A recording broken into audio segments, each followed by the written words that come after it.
Hello बच्चों, आज हम लोग क्षितिज का पाठ 5 पढ़ेंगे। सूर्यकांत त्रिपाठी निराला की 2 छोटी छोटी कविताएं हैं जिसे हम लोग पढ़ेंगे। तो पहली कविता है आपकी उत्साह और उसके बाद दूसरी है अट नहीं रही। तो कविता पढ़ने से पहले हम सूर्यकांत त्रिपाठी जी के बारे में थोड़ा पढ़ लेते हैं। कवि परिचय। सूर्यकांत त्रिपाठी निराला जी दुखों व संघर्षों से भरा जीवन जीने वाले विस्तृत सरोकारों के कवि सूर्यकांत त्रिपाठी निराला का जीवन काल सन 1899 से 1961 तक रहा। अभी इनका जो जीवन काल था वो 1899 में इनका जन्म हुआ और 1961 में इनकी मृत्यु हुई। और इनका जो ये जीवन काल था वो संघर्षों से भरा रहा। बहुत कष्टों को इन्होंने झेला है। और जैसा कि मैंने पहले आपको बताया है कि साहित्य जो है वो समाज का दर्पण होता है और साथ ही साथ साहित्यकार का भी दर्पण होता है। तो कवि के मन के भाव जैसे होते हैं वैसे ही उसे वो कविताओं में उभारता है।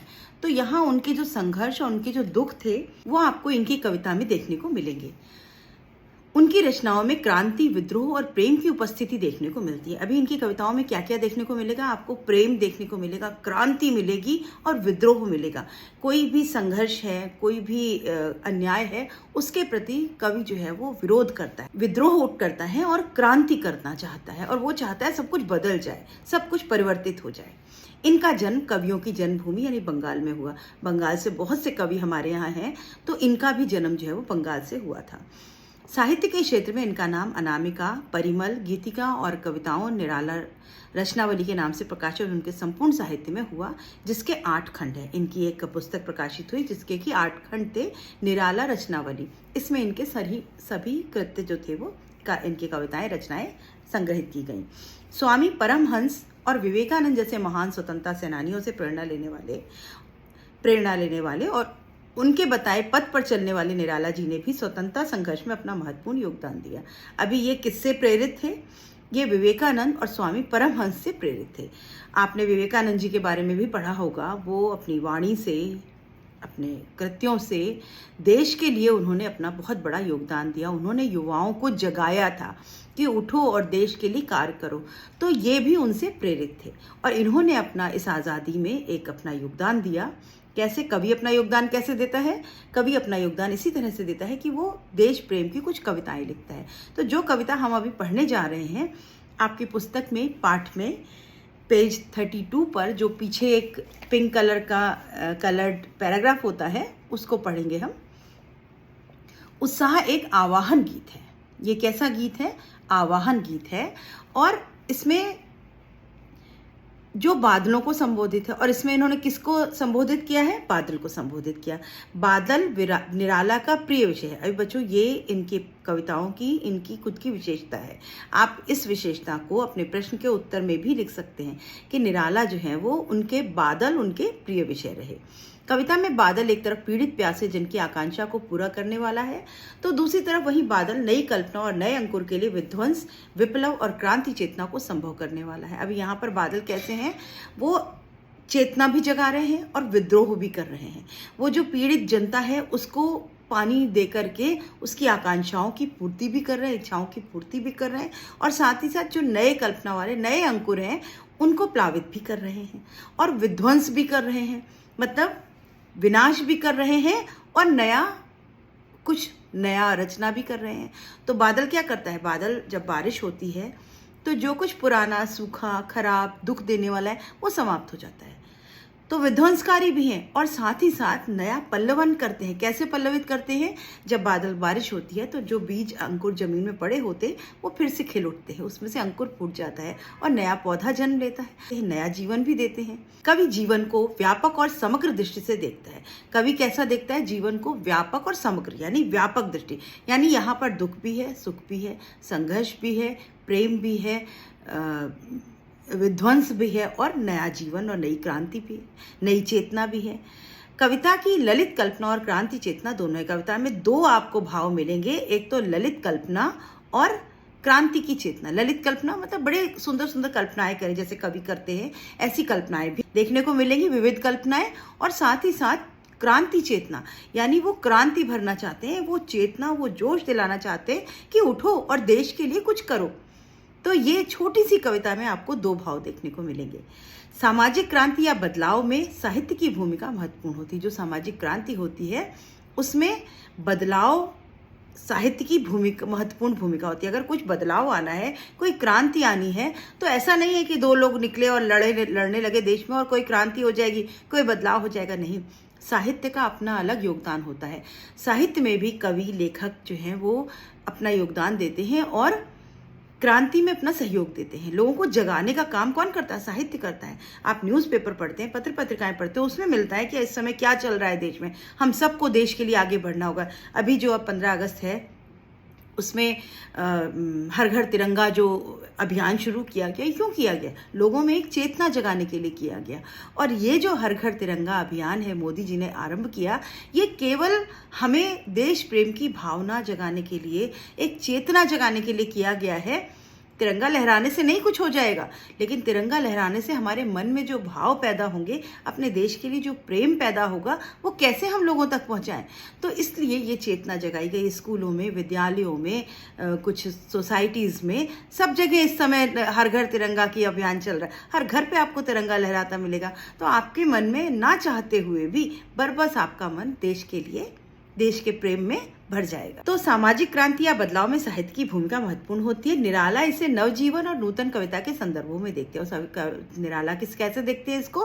कि नया कुछ, नया जीवन, नूतन कविता, एक नई कविता और नए जीवन के रूप में इस क्रांति को देखते हैं कि कोई क्रांति होगी और पुराने कष्ट सब खत्म हो जाएंगे और नई चेतना जागृत होगी, कोई नूतन नवजीवन आरंभ होगा। जो दूसरी कविता है अट नहीं रही, उसका भाव देखिए। अट नहीं रही कविता फागुन की मादकता को प्रकट करती है।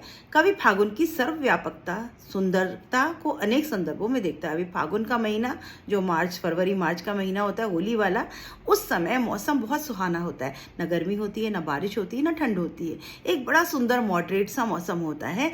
उसकी सुंदरता, मादकता मतलब नशा है, उस मौसम में नशा होता है। तो वो नशा को यहाँ पर प्रकट कर रहे हैं। कवि फागुन की सर्वव्यापक सुंदरता को अनेक संदर्भों में देखते हैं। जब मन प्रसन्न हो तो हर तरफ फागुन का सौंदर्य और उल्लास दिखाई पड़ता है। अगर आपका मन खुश है तो आपको सब तरफ सुंदरता दिखती है। अगर बाहर सुंदरता है तो आपका मन अपने आप खुश हो जाता है। तो ये दो बातें, प्रकृति से जो हमारा संबंध है वो ऐसा है। अगर हम खुश तो प्रकृति हमें अच्छी लगती है, और अगर प्रकृति अच्छी है तो हमारा मन खुश हो जाता है। सुंदर शब्दों के चयन और लय ने कविता को भी फागुन की ही तरह सुंदर और ललित बना दिया है। और इस कविता में उन्होंने फागुन की सुंदरता के साथ साथ शब्दों को भी बहुत सुंदर तरीके से पिरोया है। तो अभी हम लोग पहली कविता देखते हैं, उत्साह। अभी उत्साह कविता का सार क्या है, बस पहले इतना समझते फिर कविता पढ़ेंगे। कविता बहुत छोटी सी है बच्चों, तो पहले इसका सार देखिए। उत्साह कविता निराला जी की सबसे पसंदीदा विषय बादल पर रचित है। यह कविता बादल के रूप में आए दो अलग अलग तरह के बदलावों को दर्शाती है। इस कविता के माध्यम से निराला जी ने जीवन को एक अलग दिशा देने और अपना विश्वास खो चुके लोगों को प्रेरणा देने का प्रयास किया है। कवि बादलों को आने के जिक्र के जरिए जीवन से निराश व हताश लोगों की उम्मीद देना चाहते हैं कि चाहे जो कुछ हो, लेकिन अपने जीवन में खुशहाली जरूर लौटेगी और आपके अच्छे दिन जरूर आएंगे। अभी जो कविता है इसमें लोग दुखी हैं, परेशानी। ये समय बच्चों किस समय की कविता है? ये आज़ादी से पहले की कविता लिखी हुई है। उस समय हमारे जो समाज में जो स्थिति थी वो क्या थी? हम अंग्रेजों के अत्याचारों से परेशान थे। जनता, समाज जो था वो अत्याचारों से पीड़ित था। उस पीड़ा को कम करने के लिए कवि और लेखक लोगों का हृदय में ये भाव जगाते थे कि परेशान मत हो, एक समय आएगा और ये सब कष्ट जो है वो दूर हो जाएंगे। और हुआ, कैसे हुआ वो तो आपको पता है, हिस्ट्री में आपने पढ़ा है। लेकिन कवि जो है लोगों के अंदर क्रांति जगाता था कि उठो, लड़ो, आवाज उठाओ। आवाहन गीत, ये जो हम पढ़ने जा रहे हैं उत्साह, ये एक आवाहन गीत है। उसमें आवाहन मतलब पुकारा जा रहा है, लोगों को पुकार रहा है कवि कि उठो। बादल के जरिए वो लोगों को पुकार रहा है कि तुम भी उठो और इस संसार में क्रांति ला दो। क्रांति मतलब बदलाव ला दो, कुछ बदल दो, सब बदल दो। ये जो कष्ट है, ये जो परेशानियां हैं, इस सबको बदल दो। जो तुम परतंत्रता की बेड़ियों में जकड़े हुए हो, उनको तोड़ दो, बंधनों को तोड़ दो। और ये बदलेगा। एक दिन ऐसा आएगा जब हम स्वतंत्र होंगे। तो कवि भी अपने शब्दों के माध्यम से देश की भक्ति में अपना योगदान दे रहा है और लोगों को में ये प्रेरणा जगा रहा है कि वो दिन बहुत दूर नहीं है, दिल्ली अभी दूर नहीं है, अब बहुत जल्दी हमें स्वतंत्रता प्राप्त होने वाली है। तो यहाँ वो क्या कह रहे हैं कि बादल को उन्होंने दो रूपों में दर्शाया है। किस रूप में दर्शाया है? कि एक तो तुम आओ और विध्वंस कर दो, सब खत्म कर दो। क्या खत्म करना है? लोगों के कष्ट, लोगों के दुख, जो तप्त हृदय है, डरे हुए, रोए हुए, सहमे हुए दिल हैं, उनके हृदय में एक सुंदर वर्षा करो और उनका हृदय जो है वो प्रेम से भर जाए और जो पीड़ा है वो समाप्त हो जाए। तो विध्वंस करो, किसका विध्वंस करना है? पीड़ाओं का। और नवजीवन यानी प्रेम का संचार करो, लोगों को नया जीवन दो। जो सोच चुके हैं, इस जीवन से दुखी हो चुके हैं, उनको फिर से उनके हृदय में वो उस चेतना का संचार करो कि वो फिर से उल्लास से उठ खड़े हों और उनके मन में एक उत्साह आ जाए।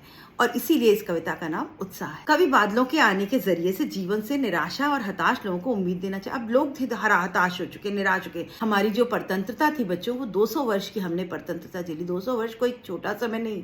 उस इतने समय में आदमी बिल्कुल निराश हो चुका था कि अब हमारा कुछ नहीं होने वाला, अब हमको ऐसे ही जीवन काटना पड़ेगा। अंग्रेजों ने अत्याचारों की इंतहा कर दी थी, ब्रिटिशर्स ने हमारे ऊपर।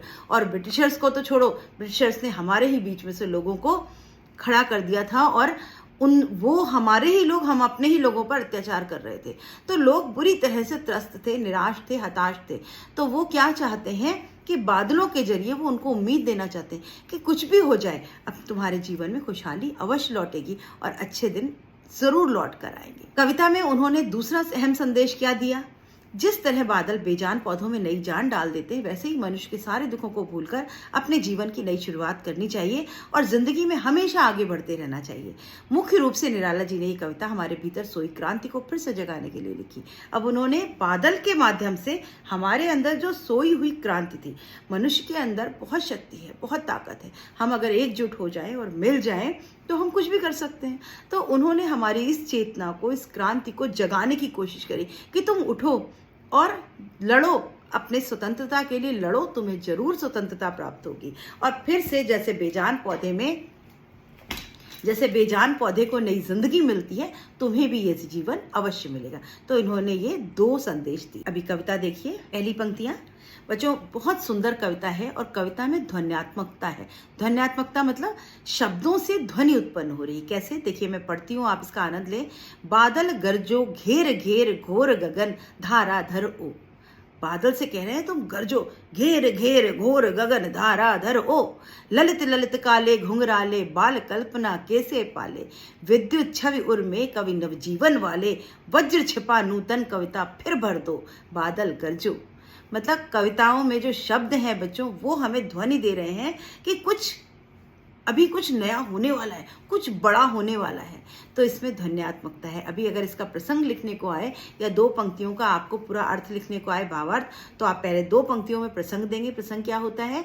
जहां से ली गई ये उद्धृत कविताएं, ये उद्धृत पंक्तियां कहाँ से हैं? तो आप लिखेंगे प्रस्तुत पंक्तियां हमारी हिंदी की पाठ्य पुस्तक क्षितिज कविता उत्साह से ली गई हैं। इसके कवि सूर्यकांत त्रिपाठी निराला जी हैं। कवि ने प्रकृति का सुंदर वर्णन किया है। अभी आपको यहाँ पर प्रकृति का क्या सुंदर वर्णन किया उन्होंने? प्रस्तुत पंक्तियों में कवि ने बारिश होने से पहले आकाश में दिखने वाले काले बादल के गरजने और आकाश की बिजली चमकने का उद्धृत वर्णन किया, अद्भुत वर्णन किया है। कवि कहते हैं कि बादल धरती के सभी प्राणियों को नया जीवन प्रदान करते हैं और ये हमारे अंदर के सोए हुए साहस को भी जगाते हैं। अभी आप पहली पंक्ति देखो, बादल गरजो। वो बादल से कह रहे हैं, हे बादल गरजो। गरजो मतलब आवाज करो। घेर घेर घोर, घेर घेर मतलब जोर जोर से। अब यहाँ घेर घेर में अनुप्रास अलंकार है और पुनरुक्ति प्रकाश अलंकार है। घे घा गा गा की आवृत्ति है तो अनुप्रास अलंकार, और घेर घेर में पुनरुक्ति यानी अपनी बात पर बल देने के लिए उन्होंने घेर शब्द का 2 बार प्रयोग किया। और यहीं पर ध्वन्यात्मकता है। घेर घेर घोर मतलब घिर के बादल आ जाओ, घोर मतलब बहुत ज्यादा आ जाओ, गगन आसमान में। धाराधर ओ, धाराधर का अर्थ है जो पानी को अपने अंदर समेटे हुए है। तो धाराधर बादल शब्द का पर्यायवाची है। तो धाराधर ओ, आपसे पूछा जा सकता है कि धाराधर का अर्थ बादल। ललित ललित काले घुंघराले, ललित ललित में पुनरुक्ति प्रकाश अलंकार। ललित मतलब विविध, तरह तरह के। आपने आसमान में बादल देखे होंगे। बादल कैसे होते हैं? अलग अलग आकार पकड़, कभी वो ऐसे हो जाते हैं, कभी वो लंबे हो जाते हैं, कभी एक साथ इकट्ठे हो जाते हैं। अगर आप ध्यान से बादलों को देखें और मन में कोई कल्पना करें तो आपको लगेगा अच्छा कोई साइकिल बादल में जा रही है आसमान में, अच्छा मगरमच्छ है ये तो, अरे ये तो पहाड़ बन गया। तो आपको ऐसी कल्पना, आप जैसी कल्पना करते हैं आपको वैसे ही बादल दिखने लगते हैं। तो ललित ललित विविध विविध, काले घुंघराले, कैसे? काले रंग के, और घुंघराले जैसे बाल होते हैं ना, घुंघराले बाल बच्चों के कर्ली कर्ली हेयर्स, वैसे बादल दिखाई दे रहे हैं, काले रंग के घुंघराले बालों जैसे बादल, बाल कल्पना के से पाले। बाल कल्पना, बच्चों की जो कल्पना है उनके जैसे पाले हुए बादल हैं। जैसे बाल कल्पना कैसी होती है, बच्चे कैसी कल्पना करते हैं, आसमान में देखते हो, कहते हैं देखो देखो साइकिल जा रही है ना। तो ये बच्चों की कल्पना जैसी है, और जैसे बच्चों के वो घुंघराले बाल होते हैं वैसे ही बादल आसमान में दिखाई दे रहे हैं। विद्युत छवि उर में, हृदय में, उर मतलब हृदय में, विद्युत छवि, विद्युत मतलब बिजली, छवि मतलब छाया, यानी बिजली भरी बादलों के अंदर, ऊपर से तो बड़े सॉफ्ट सॉफ्ट मुलायम मुलायम कल्पना काल्पनिक दिख रहे हैं, लेकिन अंदर क्या भरा है, बिजली भरी है। मतलब बादल ऐसे मुलायम नहीं है, उनके अंदर क्रांति का पूरा जोश जो है वो बादलों के अंदर छिपा हुआ है। नव जीवन वाले, और कैसे हैं वो, नया जीवन देने वाले हैं। यानी बादल जब बारिश करता है तो बीज मिट्टी में सोया होता है, छुपा होता है, पानी पा करके नया उसको जीवन मिलता है, उसमें से अंकुर फूट पड़ता है। तो बादल कैसे हैं, नव जीवन वाले। वज्र छिपा, लेकिन हृदय में क्या है, वज्र छिपा है। वज्र मतलब वो भयंकर शस्त्र जो है वो उनके अंदर छिपा है। अभी वो वज्र चलाएंगे और सारा क्रांति हो जाएगी, सारी विध्वंस हो जाएगा। क्या विध्वंस करना है, जो हमारी परेशानियां, हमारे दर्द, हमारी तकलीफें, हमारा तप्त हृदय है, हमारे दुख है, उनका वो विध्वंस कर देंगे। नूतन कविता फिर भर दो। अब वो बादल को आवाहित कर रहे हैं, कि आवाहन कर रहे हैं कि हे बादल आओ, बरजो, घेर घेर घिर के घिर जाओ, आसमान में घिर जाओ। और हे धाराधर, अब जो तुम ललित कल्पना वाले हो, काले घुंघराले बच्चों की कल्पना जैसे हो, काले घुंघराले बालों जैसे हो, मुझे पता है तुम्हारे अंदर हृदय में विद्युत भरी हुई है, बिजली है तुम्हारे अंदर, तुम तो नवजीवन देने वाले हो, तुम्हारे अंदर वज्र छिपा हुआ है, यानी बहुत शक्ति तुम्हारे अंदर है, और तुम नूतन कविता फिर भर दो, और अपनी वर्षा करो, और सबके अंदर नए जीवन का संचार कर दो, नई कविता भर दो, हमारे हृदय में नई उमंगे, नया उत्साह भर दो। बादल गरजो, हे बादल तुम जोर से गरजो। इसका भावार्थ एक बार शब्दों में देखिए। प्रस्तुत पंक्तियों में कवि ने बारिश होने से पहले आकाश में दिखने वाले काले बादलों को गरजने और आकाश में बिजली चमकने का अद्भुत वर्णन किया है। कवि कहते हैं कि बादल धरती के सभी प्राणियों को नया जीवन प्रदान करते हैं, और यह हमारे अंदर के सोए हुए साहस को भी जगाते हैं। आगे कवि बादल से कह रहे हैं, हे काले रंग के सुंदर सुंदर घुंघराले बादल, तुम पूरे आकाश में फैलकर उसे घेर लो और खूब गरजो। कवि ने यहाँ बादल की तुलना एक बच्चे से की है, जो गोल मटोल है, उसके सिर पर घुंघराले काले बाल हैं, जो कवि को बहुत प्यारे और सुंदर लग रहे हैं। जो काले घुंघराले बालों वाले, यानी एक छोटा सा बच्चा है, उसके काले घुंघराले बाल हैं, तो बादल बहुत सुंदर लगते हैं, मुलायम मुलायम होते हैं, जैसे बच्चे प्यारे होते हैं। तो यहाँ कवि की कल्पना है। आगे कवि बादल को गर्जन में क्रांति का संदेश सुनाते हुए कहते हैं, हे बादल तुम अपनी चमकती बिजली के प्रकाश से हमारे अंदर पुरुषार्थ भर दो। जो तुम्हारे अंदर बिजली भरी है, जब बादल से बिजली चमकती है तो हम लोग क्या डर जाते हैं, लेकिन डरना नहीं है, उस बिजली से हमारे अंदर तुमको पुरुषार्थ भरना है, ताकत भरनी, क्रांति का संदेश देना है, और इस तरह हमारे जीवन में नया संचार आएगा। बादल में वर्षा की सहायता से धरती पर नया जीवन उत्पन्न करने की शक्ति होती है। बादलों में क्या शक्ति है, बादल चाहता है तो इतनी जोर से वर्षा करता है कि बाढ़ आ जाती है, सब कुछ खत्म हो जाता है, विध्वंस हो जाता है। और अगर बादल चाहे तो हल्की बारिश जब करता है तो किसान का खेत पानी से भर जाता है, सिंचाई हो जाती है और नया जीवन फसलों को मिलता है, फसलें एकदम लहलहा उठती हैं। तो बादल में दो शक्तियां हैं, एक तो वो विध्वंस कर सकता है, क्रांति ला सकता है, और दूसरा नया जीवन भी ला सकता है। अगर किसी को मार सकता है तो किसी को नया जीवन भी दे सकता है। इसीलिए कवि बादल को एक कवि की संज्ञा देते हुए उसे नई कविता की रचना करने को कहते हैं। अभी यहाँ बच्चों जो आखिरी पंक्तियां हैं उसमें वो कहते हैं, नूतन कविता फिर भर दो। यहाँ पर कवि ने बादल को किस किस से कल्पना करी, किस किस से तुलना करी, एक छोटे बच्चे की तरह, काले घुंघराले बालों की तरह, कल्पना वाले। जैसे हम कल्पना करते हैं तो विविध कल्पनाएं हमारी हैं, हम कल्पना तो कुछ भी कर सकते हैं, चाहे वो सच्चाई में हो या ना हो। तो जिस तरह से हमारी बहुत सारे रंगों की कल्पना होती, वैसे ही बादल हैं। और तीसरी, उन्होंने नव कविता भर दो, उन्होंने कवि के रूप में बादल को यहाँ पर देखा कि आप तो कवि हैं, जैसे कवि एक नई कविता लिख देता है, आप भी एक नई कविता लिख दो। और वो कविता किसकी होगी, नई चेतना की होगी, नई ऊर्जा की होगी, नए उत्साह की होगी। जो लोग परेशान हो रहे हैं उनको नया उत्साह दे दो, और एक सबके अंदर एक प्रेम की कविता भर दो। आगे की पंक्तियां देखें। विकल विकल उन्मन थे उन्मन। शब्द देखें बच्चों कितने सुंदर है, बोलते समय जब पढ़ रही हूँ आप उसमें उसकी ध्वन्यात्मकता देखें। विकल विकल उन्मन थे उन्मन, विश्व के निदाग के सकल जन, आए अज्ञात दिशा से अनंत के घन, तप्त धरा जल से फिर शीतल कर दो बादल गरजो। अभी विकल विकल एक ही शब्द की दो बार, यानी पुनरुक्ति प्रकाश अलंकार। विकल विकल मतलब बेचैन, विकल मतलब बहुत बेचैन। जो लोग बेचैन हैं, बुरी तरह बेचैन हैं, उन्मन थे उन्मन मतलब अनमने हो रहे हैं, कहीं मन नहीं लग रहा, कुछ अच्छा नहीं लग रहा। तो यहाँ पर शब्दों का जो दो बार प्रयोग किया गया बच्चों, अपनी बात पर बल देना चाहता है कवि। वो कह रहा है जो लोग बेचैन हैं, बहुत बेचैन हैं, उन्मन अनमने हो गए, बहुत अनमने हो गए हैं।